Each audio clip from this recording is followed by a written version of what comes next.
In previous programs, we've exposed the darker side of life, from the corruption in bullfighting to the deadly steroids used by bodybuilders. We'll be bringing you the latest on all those reports. We'll also be telling you what happened to this solicitor. I'm not prepared to talk to you, Mr. Cook. Why not? You took money under false pretenses, you broke trust of a solicitor. I have not taken money from anywhere. And reporting on the latest developments on this barrister. Well, I want to look to the future within the profession, don't I? And I want to... Well, from the sound of it, you haven't got one now. We'll be challenging the findings of the Government Committee on Cot Deaths and discovering the surprise owner of the miniature paintings we recovered. And for the first time ever, anti-bullfighting campaigner Vicky Moore and the rest of us will see the moment she almost lost her life.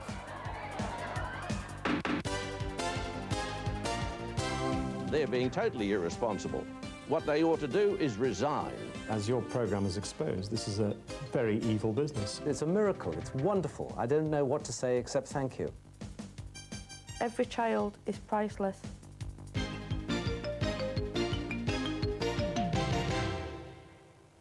Over the past few series, some of the issues we've raised have been discussed in the debating chamber of the House of Commons.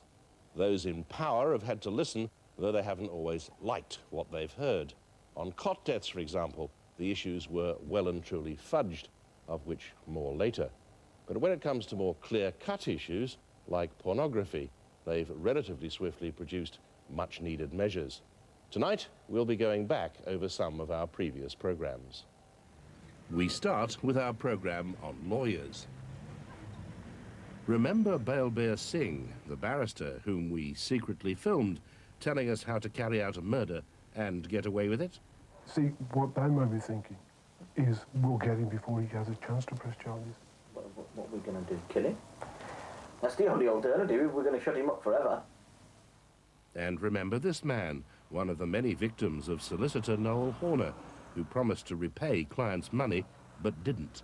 Well, I hate to admit it, but the man has screwed me for nearly all my life savings and my inheritance, which is about £75,000. From his tiny office in Truro, Cornwall, Mr. Horner's practice now has claims against it amounting to a staggering £4.1 million. I'm not prepared to talk to you, Mr. Cook. Why not?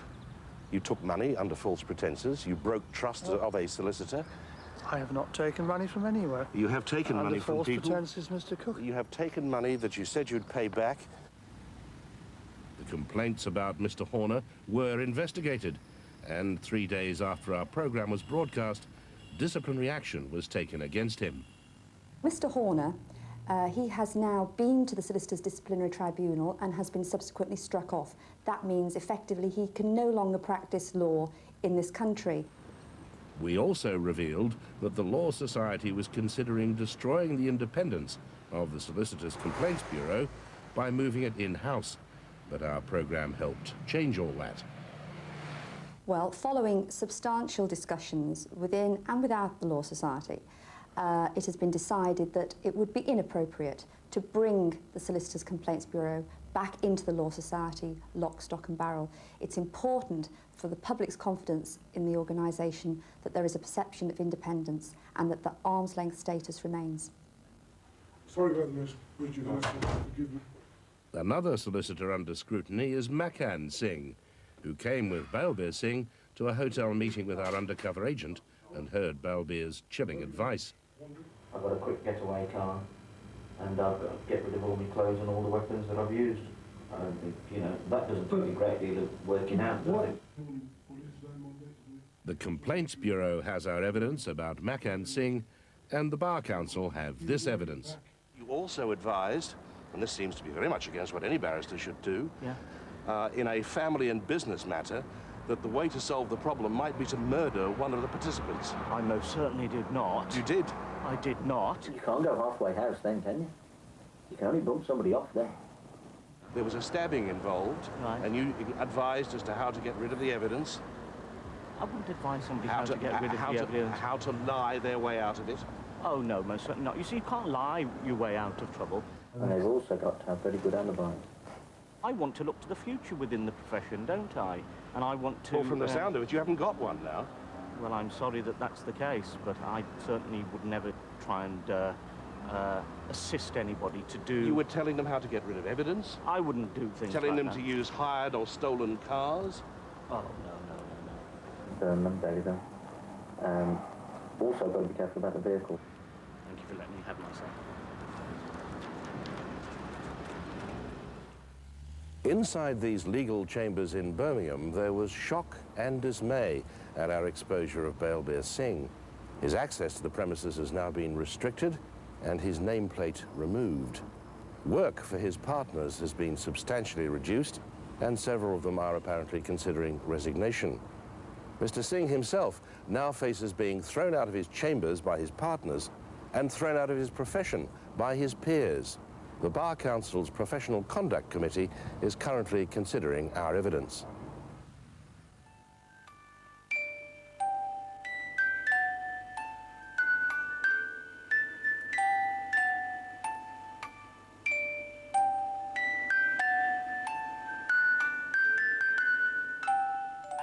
In 2 programs on cot deaths, we examined some possible causes of sudden infant death syndrome, known to the medical profession as SIDS.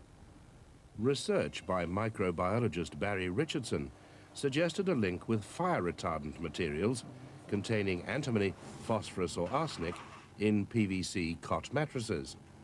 In particular, he found that a fungus could grow on the mattresses, which, acting on the antimony, for example, could produce a poisonous gas called stibine.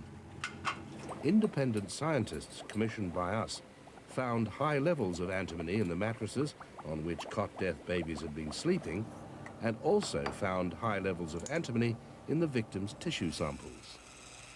You can see that these are the control results, and by contrast you can see the levels that we found in the SIDS patients. The controls, if we can go back to them, were babies which died of causes other than SIDS. Right, now let's go back to the SIDS victims.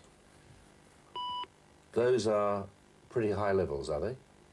Yes, if we compare those with what we saw in the control patients, almost all of them have got detectable amounts of antimony, certainly very much higher than what we saw in the controls.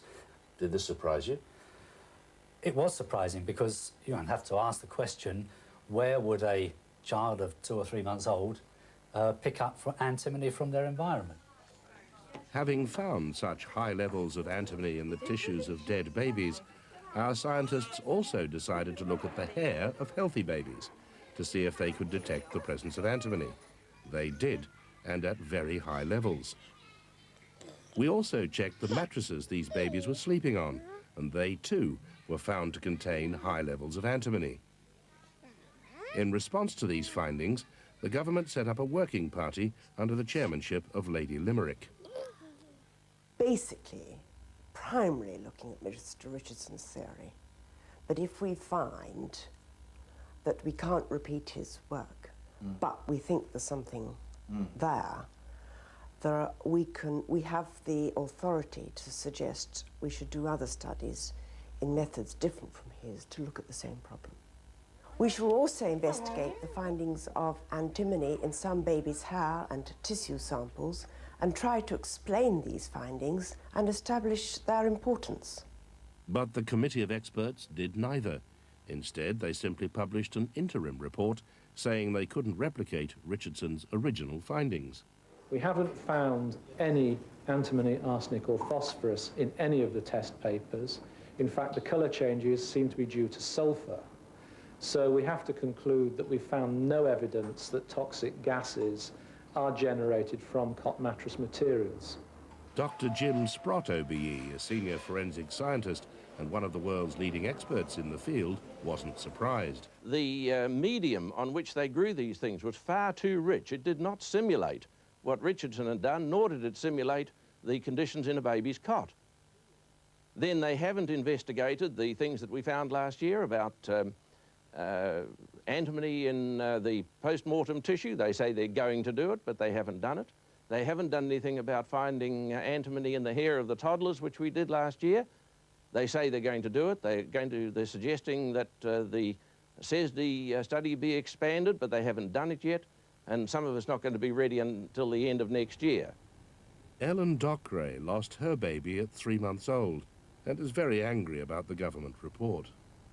There's 12 people that make up the expert group, and for 12 people to work a full year and come out with that, I think is disgusting. They haven't done half the tests they were supposed to. They've only tested for antimony itself. They've not done hardly anything on the phosphorus. They've only tested the PVC. Well, what about the netting, the foam? What about the tests on the babies themselves? They haven't gone deep enough into it. We know that thousands of women rang up as soon as that television programme finished. I'm still getting letters from women not knowing what to do concerning how to put their babies to sleep, on what mattresses to use. If you remember, we advised that babies should be placed on their backs, as per the Back to Sleep campaign, and that mattresses containing antimony and phosphorus shouldn't be used. As a temporary measure, older mattresses could be prevented from releasing potentially poisonous gases by wrapping them in heavy-duty polythene, securely sealed underneath. If one case had come to their notice, I'm speaking about the Foundation for Infant Death and various others, if one case of a child dying on a polythene mattress had been reported to them, we and the rest of the world would have heard about it. There hasn't been one report. It has been totally successful. The one thing in the report itself that really made me annoyed was the fact that the government said that they had spent £300,000 on doing these tests, and that it could have been better spent elsewhere on other patients for various causes, one thing or another. Now, what price are they putting on babies' lives? Are they telling me that my son's only worth so many pounds? Every child is priceless. Dr. Richard North is a consumer safety consultant and former environmental officer. Richardson must keep going. His hypothesis is clearly the most credible answer to the problem. Every time he has made the public aware of his views, we have seen a drop in SIDS. The Limerick Committee's interim report was published in The Lancet, which, in an accompanying editorial, accused the Cook Report of sensational reporting. But what of the Limerick Committee themselves? They're being totally irresponsible. What they ought to do is resign. The government should set up an inquiry before a judicial officer who has the right to subpoena witnesses, put them on the stand and take evidence under oath. That would sort out where the truth lies. I seem to remember when... Remember Chris Baldwin, the art thief who steals pictures to order and boasts he makes a good living out of stealing from stately homes? Yeah, and I've had some fantastic results. We hired him to steal a painting for us. We couldn't risk the original, so we got an expert to make a copy.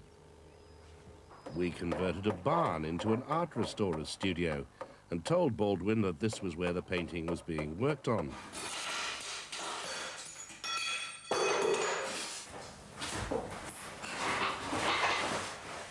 During the raid, the barn was in total darkness, but with our special black light cameras, we could see every detail.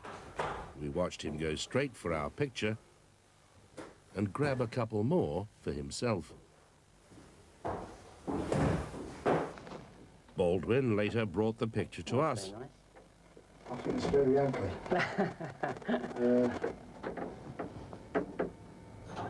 Had a repair, which doesn't very good. Right. Okay, cheers. Cheers. And we secretly filmed him every step of the way. We, in turn, took the painting to Ripley Castle and handed it as a keepsake to Sir Thomas Ingleby, the man who lent us the original picture to copy and who runs the equivalent of a stately home neighbourhood watch. The speed with which this painting was taken, under 2 minutes from start to finish, was really about the only thing that didn't surprise me, because we see this time and time again. I mean, this was a demonstration with a copy painting, but all too often I've had cases come across my desk on the hotline where paintings worth literally millions of pounds have been spirited out of a stately home in a matter of just that so time. Okay. Posing as collectors who weren't too worried about how a small collection of paintings had come on the market, we arranged to meet 3 dealers in a hotel room. Have you seen it before? Among the stolen paintings they showed us, 2 miniatures by Samuel Cooper, whose owner turned out to be every bit as celebrated as the pictures themselves. I gave up, and I realized that I'd never see them again until this extraordinary program, the Cook Report, suddenly produced them again. It's a miracle. It's wonderful. I don't know what to say except thank you. This is 250 years of family history here. After our program, the police arrested a number of men.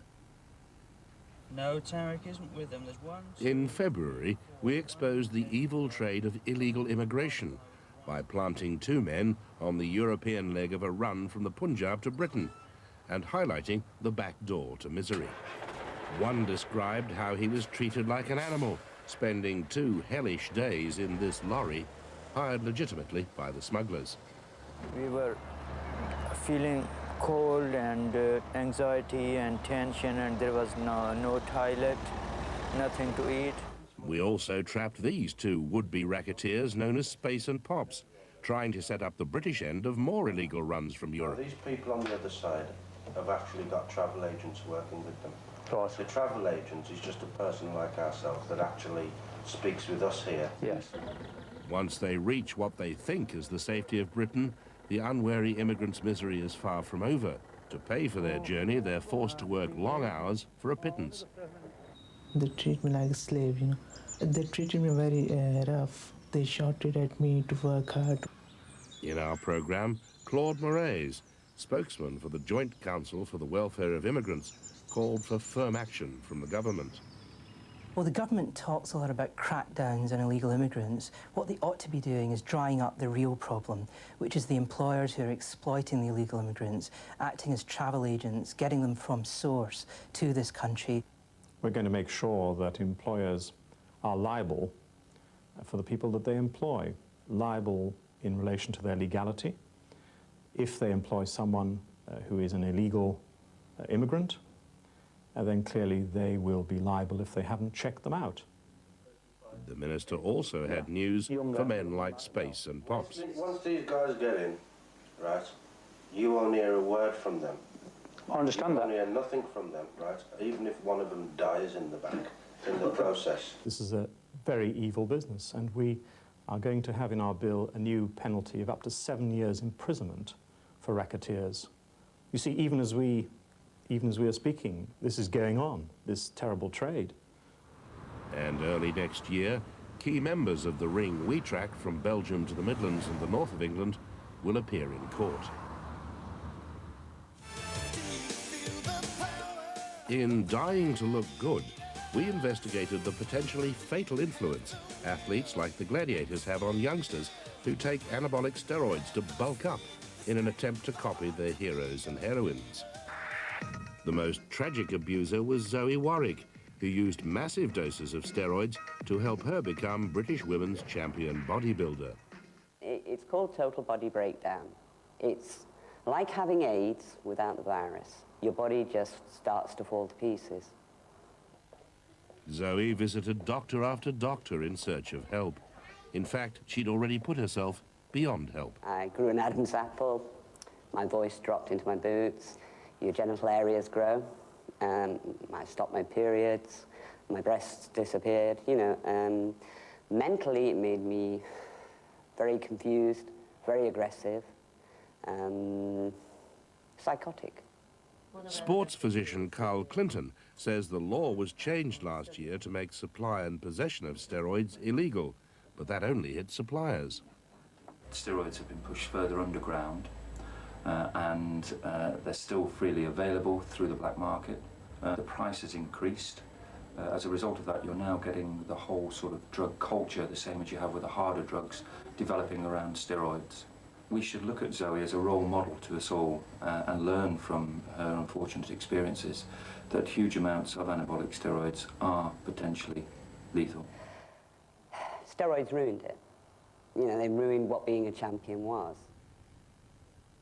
Zoe died in September after taking an overdose of painkillers.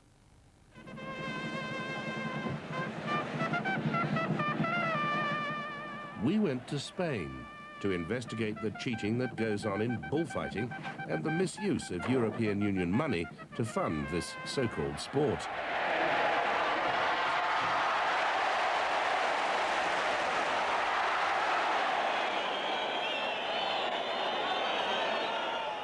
One of the top breeders, Gabriele Aguirre, who was caught out on our program, has now been caught cheating 4 more times. He now faces £40,000 in fines. British campaigner Vicky Moore has fought against bullfighting for many years and last year ran a campaign throughout Europe. Bullfighting is degrading, it's obscene, it's always been barbaric, and now it has been commercialised into a multi-million-pound industry.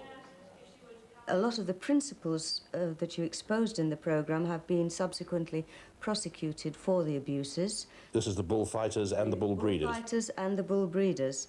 And I think that it can't fail but to have a really damaging effect on the whole bullfighting industry. The work of Vicky Moore has been very, very important, and the European Parliament has worked on this also. Now, the way to actually stop these bull breeders in Spain getting their hands on the Common Agricultural Policy money is to change the system.